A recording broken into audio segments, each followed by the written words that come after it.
what do you make of the talk is the fact that maybe some of the bigger pay-per-view events could be on the calendar. Some of the Saudi government has talked about wanting to bring in maybe Royal Rumble or WrestleMania into Saudi Arabia. What do you make of, probably not in the next year or two, but maybe in the next 5 years, one of those events coming to the Kingdom of Saudi Arabia?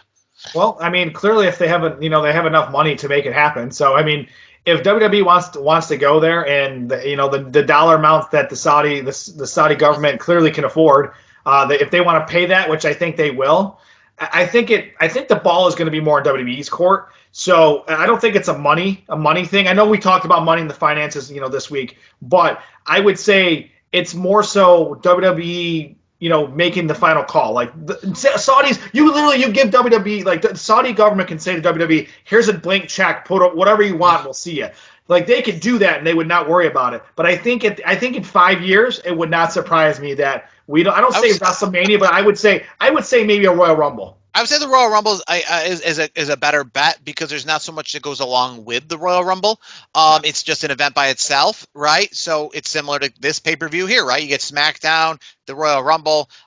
So it's really not that difficult to do. It's just like doing any other pay-per-view. WrestleMania, though, the one aspect that comes with that, and I know WWE doesn't care about the non-WWE accoutrements like WrestleCons and Ring of Honor and all that. If they could care less if they come. If they don't, that's probably better for them, right? But I do think, the idea that you're holding the Hall of Fame, and the WrestleMania is one of those events that is bringing in everybody in WWE's alumni calendar for the Hall of Fame, for special events, for autograph signings. So you just have to make sure all of your talent is on board with all of this, because you're not just bringing over the guys who are wrestling, right? You're bringing over Sergeant Slaughter. You're bringing over Tony Atlas. You're bringing over Hulk Hogan. You're bringing over, The Undertaker. You're bringing over all these guys because they want to be a part of the festivities, the Hall of Fame, right? You want to say, hey, we're going to put you in the Hall of Fame this year. You might have some of those people saying thanks, but no thanks, because maybe, they don't want to make that trip. That's why WWE's not going to be in WrestleMania. I don't think WrestleMania is ever be in Saudi Arabia. So I would say this much, and this is what I'll say to Saudi Arabia.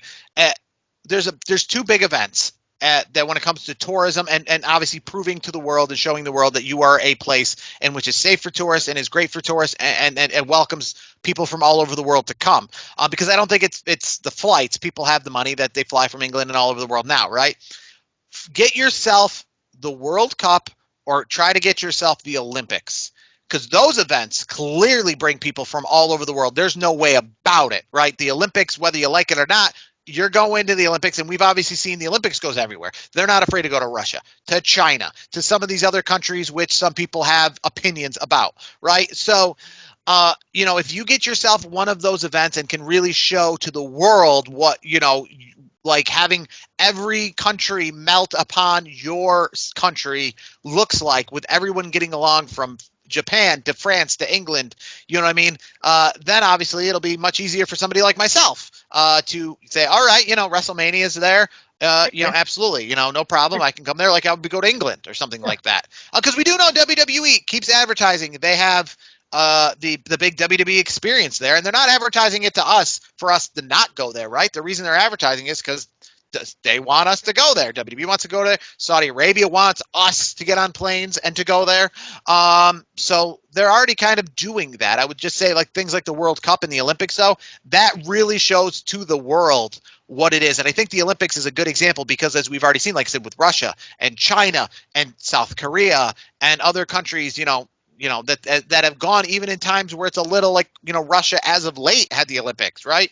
So even in times like that where they show that they can still host an event, even if they're not, one of the allied nations when it comes to the United States, would go a long way in this, just doing the same thing, right? To say whatever, you show, we obviously can host an event on a big stage and have, everybody get along and the things to work out when we have all the cameras and all the world focusing upon us. But yeah, I'd say the Royal Rumble is probably going to happen maybe.